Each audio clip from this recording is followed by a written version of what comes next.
Kebawah Dulia Maha Mulia Paduka Seri Baginda Sultan Haji Hasanah Bolkiah Muizzaddin Wad Daulah Ibni Almarhum Sultan Haji Umar Ali Saifuddin Sa'dul Khairiwaddin, Sultan dan Yang di-Pertuan Negara Brunei Darussalam telah berkenan menghantar titah perutusan tahniah kepada Yang Amat Berhormat Datuk Seri Ismail Sabri bin Yaakob di atas pelantikannya sebagai Perdana Menteri Malaysia yang ke-9. Di dalam perutusan tersebut, Kebawah Duli Yang Maha Mulia menyatakan bahawa jalinan persahabatan yang telah sekian lama terjalin di antara negara Brunei Darussalam dan Malaysia terus berkembang maju melalui hubungan kerjasama dua hala di pelbagai bidang berkepentingan. Baginda seterusnya mengalu-alukan peluang untuk bekerjasama rapat dengan Yang Amat Berhormat Datuk Seri dalam meningkatkan lagi hubungan bermakna ini demi kesejahteraan dan kemakmuran rakyat bersama. Dalam kesempatan ini, Baginda dan Kebawah Duli Yang Maha Mulia Paduka Seri Baginda Raja Isteri Pangeran Anak Hajah Saleha mengalu-alukan kunjungan Yang Amat Berhormat Datuk Seri dan Yang Amat Berbahagia Datin Sri Mohaini binti Zainal Abidin ke negara Brunei Darussalam di masa terdekat yang bersesuaian. Pada mengakhiri perutusan tersebut, Baginda dan Kebawah Duli Yang Maha Mulia Paduka Seri Baginda Raja Isteri Pangeran Anak Hajah Saleha berdoa kehadrat Allah Subhanahu Wa Taala semoga Yang Amat Berhormat Datuk Seri dan Yang Amat Berbahagia Datin Sri Mohaini binti Zainal Abidin serta keluarga akan sentiasa berada dalam keadaan sihat walafiat dan di bawah perlindungannya jua.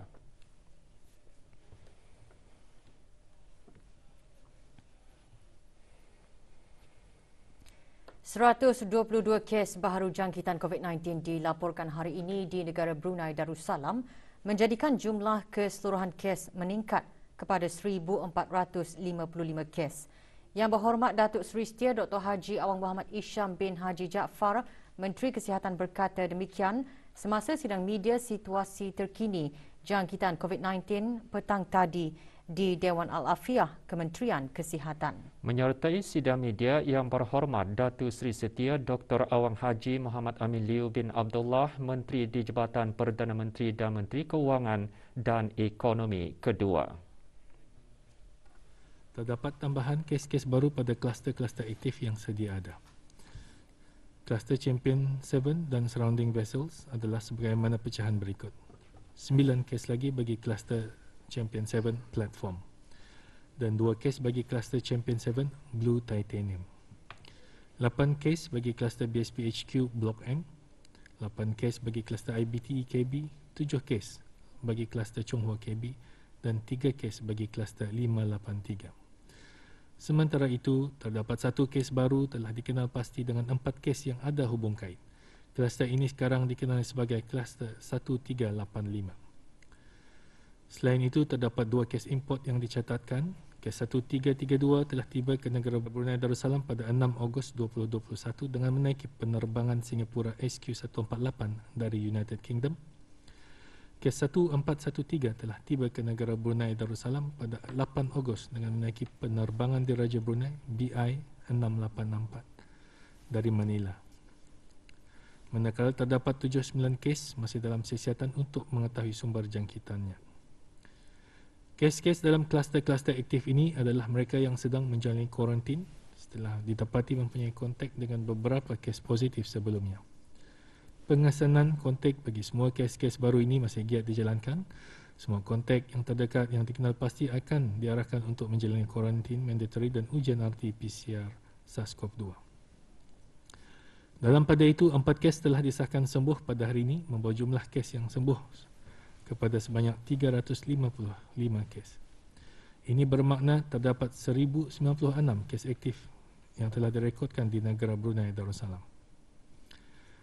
Di kalangan kes-kes aktif tersebut, 3 kes masih berada dalam keadaan kritikal yang mana 2-nya masih memerlukan bantuan mesin pernafasan atau artificial ventilation dan 1 kes lagi memerlukan bantuan tambahan iaitu mesin tambahan heart lung machine ataupun ECMO.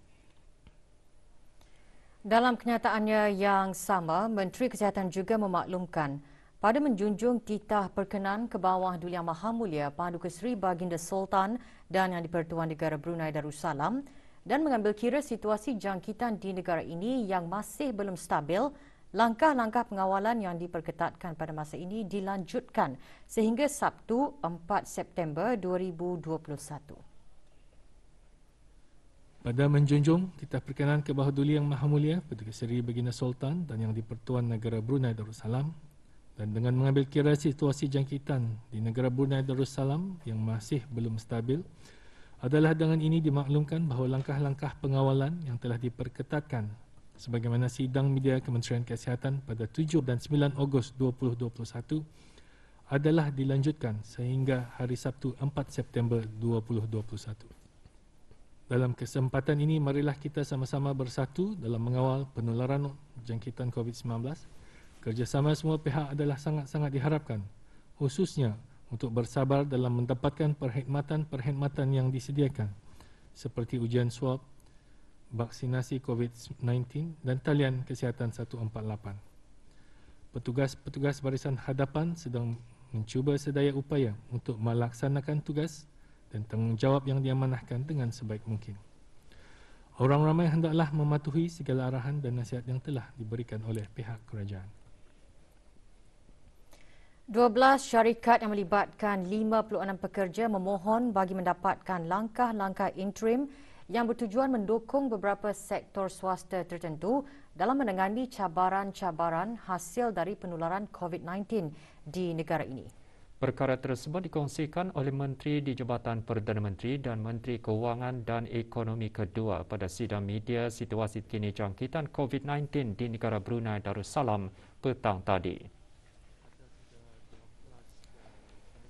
Menteri di Jabatan Perdana Menteri dan Menteri Kewangan dan Ekonomi kedua menjelaskan bagi penangguhan bayaran TAP dan SCP, setakat ini 7 buah syarikat mikro kecil dan sederhana telah memohon yang melibatkan 70 pekerja.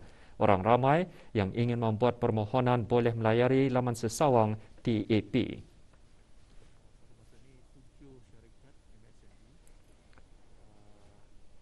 Mengenai dengan vaksin COVID-19 Moderna yang baharu diterima, Menteri Kesihatan menjelaskan bermula esok semua pusat vaksinasi akan mula menggunakan vaksin berkenaan.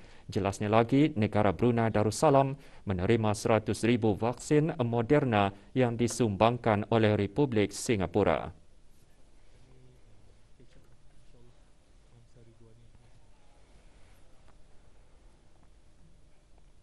Majlis Belia Brunei dengan kerjasama ASEAN Youth Advocates Network AYAN mengadakan bengkel secara maya kali ketiga dan terakhir di bawah Forum Belia ASEAN ke-11 yang membawakan tajuk Peranan Belia dalam Komuniti dan Pembangunan Masyarakat. Forum diikuti dengan sesi perbincangan dihadiri 75 delegasi dari 10 negara anggota ASEAN dan seterusnya menghasilkan ASEAN Zain dan ASEAN Youth Statement. Kenyataan itu akan dibentangkan semasa majlis penutup ASEAN Youth Forum ke-11 pada 27 Ogos depan. Juga menyertai forum yang berhormat Major Jeneral Bersara Datuk Paduka Seri Awang Haji Aminuddin Ehsan bin Pihin Orang Kaya Saiful Mulok, Datuk Seri Paduka Haji Abidin, Menteri Kebudayaan Belia dan Sukan dan Ahli Majlis Mesyuarat Negara. Forum dianjurkan oleh Majlis Belia Brunei dengan kerjasama ASEAN Youth Advocates Network AYAN dengan sokongan Kementerian Kebudayaan, Belia dan Sukan, Sekretariat ASEAN dan disokong oleh Forum Belia ASEAN sebagai rakan media.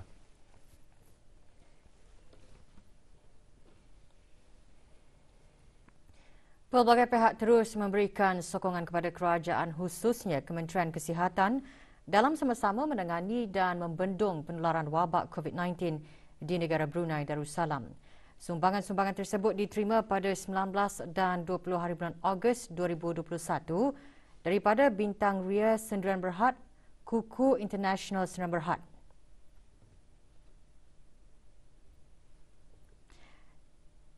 Sifana Sendirian Berhad, OKKY Jewelry Sendirian Berhad.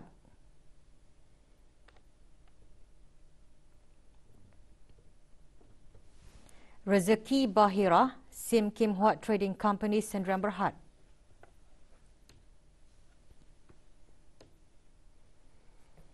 Adinin Group of Companies dan Syarikat Perkhidmatan Syifa Al-Barakah.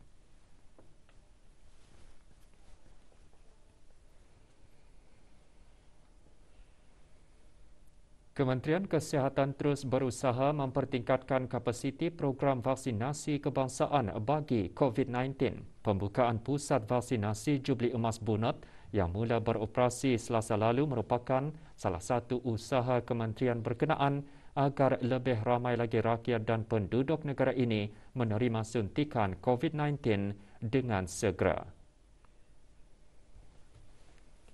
Pusat vaksinasi Jubli Emas Bunut beroperasi pada Isnin hingga Khamis dan Sabtu bermula pukul 8 pagi hingga 2 petang dan ditutup pada hari Jumaat dan Ahad dan hari kelepasan awam. Suntikan vaksin COVID-19 diberikan percuma bagi rakyat dan mereka yang bermastautin di negara ini yang berumur 18 tahun ke atas. Menurut Kementerian Kesihatan, suntikan vaksin COVID-19 merupakan langkah yang paling berkesan bagi mencegah kesan jangkitan digandingkan dengan pemakaian sungkup muka pada setiap masa, penjarakan fizikal, menjaga kebersihan diri dan kerap mencuci tangan.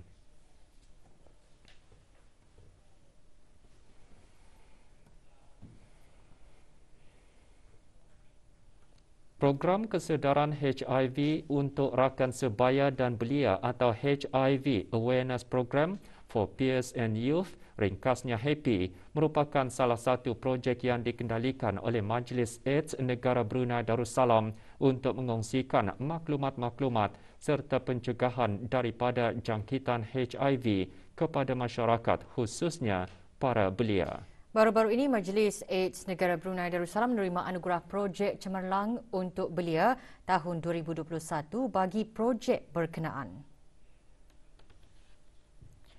Menurut penyelaras projek HAPPY, program yang dilaksanakan dalam masa 1 ke 2 jam itu antara lain diisikan dengan gabungan pelbagai aktiviti melibatkan visual, audio dan interaktif untuk menyampaikan mesej dengan lebih berkesan yang disesuaikan dengan nilai dan identiti di negara ini.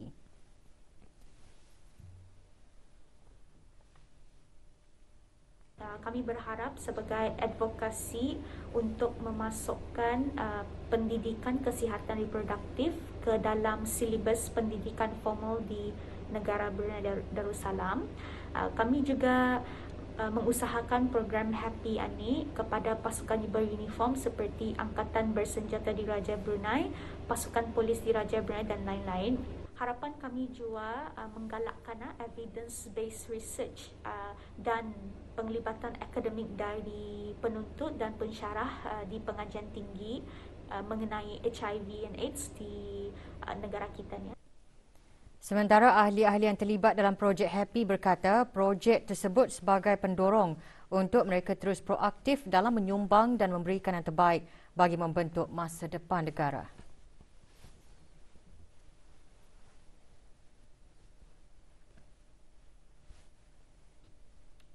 Saya merasa amat berbangga kerana telah terlibat dalam pengendalian projek HAPPY ini. Jadi saya percaya bahawa projek ini telah memberikan impak yang tinggi kepada masyarakat Brunei Darussalam, terutama golongan belia dalam meningkatkan kesedaran tentang HIV dan AIDS.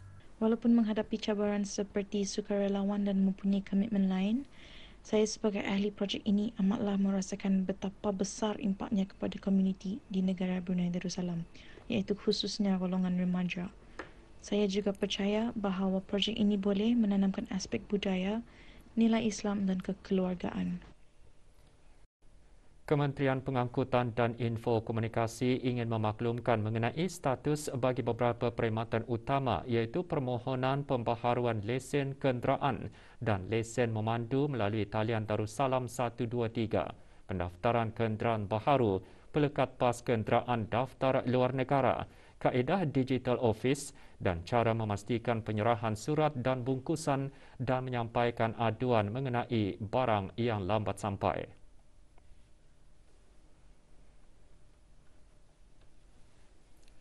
Perkhidmatan Talian Darussalam 123 telah menerima banyak panggilan sejak penutupan kaunter bermula pada 9 Ogos 2021. Salah satu jumlah panggilan tertinggi yang diterima berkaitan dengan permohonan pembaharuan bagi lesen kenderaan dan lesen memandu. Dalam hal ini, talian alternatif tambahan yang dapat dihubungi bagi sebarang pertanyaan atau masalah berkaitan dengan perkhidmatan JPD termasuk pembaharuan lesen memandu atau lesen kenderaan ialah 245 1980 245 1982 dan 245 1984 semasa waktu bekerja. Bagi memudahkan warga emas, permohonan membaharui lesen kenderaan dan lesen memandu boleh dibuat dengan membuat panggilan atau menghantar WhatsApp ke talian Darussalam 123. Bagi tujuan pemeriksaan kenderaan untuk pembaharuan lesen kenderaan, 12 stesen pemeriksaan kenderaan masih dibuka dengan kadar bayaran RM5 bagi setiap pemeriksaan. Senarai lengkap boleh didapati di laman web rasmi JPD iaitu www.jpd.gov.bn.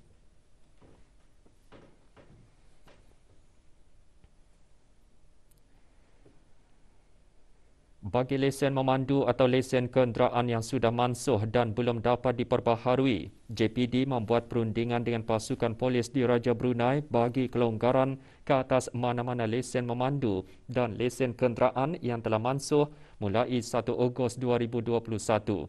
Pertanyaan lanjut, JPD menyediakan FAQ atau Frequently Asked Questions untuk makluman orang ramai di laman sesawang rasmi JPD iaitu www.jpd.gov.bn.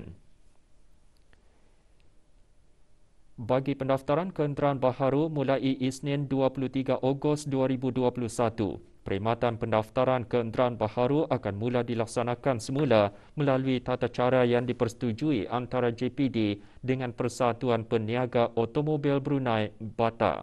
Pendaftaran kenderaan baharu pada waktu ini akan menggalakkan penggunaan running numbers terlebih dahulu untuk mengurangkan interaksi pelanggan atau orang ramai.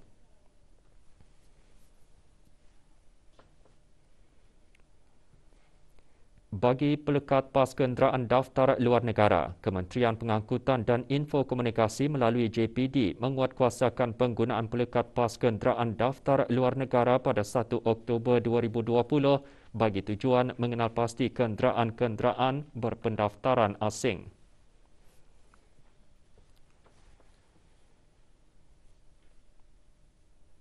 Bagi memastikan penyerahan surat dan bungkusan dan menyampaikan aduan mengenai barang yang lambat sampai, orang ramai yang menggunakan perkhidmatan penghantaran surat dan bungkusan di dalam negara mengenai dengan penggunaan alamat yang tepat dan lengkap bagi membolehkan penghantaran berjalan dengan lebih cekap dan berkesan.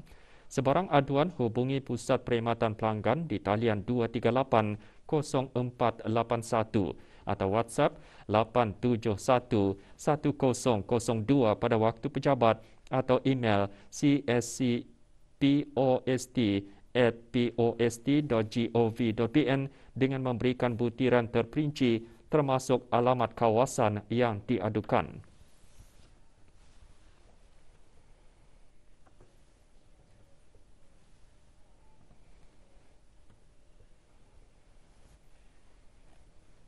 Dua orang lelaki tempatan ditahan bagi siasatan lanjut kerana disyaki melanggar Akta Kastam di negara ini. Kedua-dua suspek berumur 26 dan 16 tahun didapati membawa masuk 50 karton rokok pelbagai jenama dan 21 botol madu yang tidak diisytiharkan. Penahanan dibuat hasil rondaan rutin dijalankan oleh keanggotaan Balai Polis Bangar Pasukan Polis di Raja Brunei. Semasa rondaan, anggota polis menahan sebuah kenderaan yang berlegar dalam keadaan yang mencurigakan di kawasan Pekan Bangar Kelmarin dan menemui dua kotak bungkusan yang mencurigakan tersimpan di bahagian tempat duduk belakang penumpang. Mereka dibawa ke Balai Polis Bangar bersama barang rampasan bagi menjalani siasatan awal dan kertas penyiasatan diserahkan kepada Jabatan Kastam dan Eksais Diraja JKED bagi tindakan selanjutnya.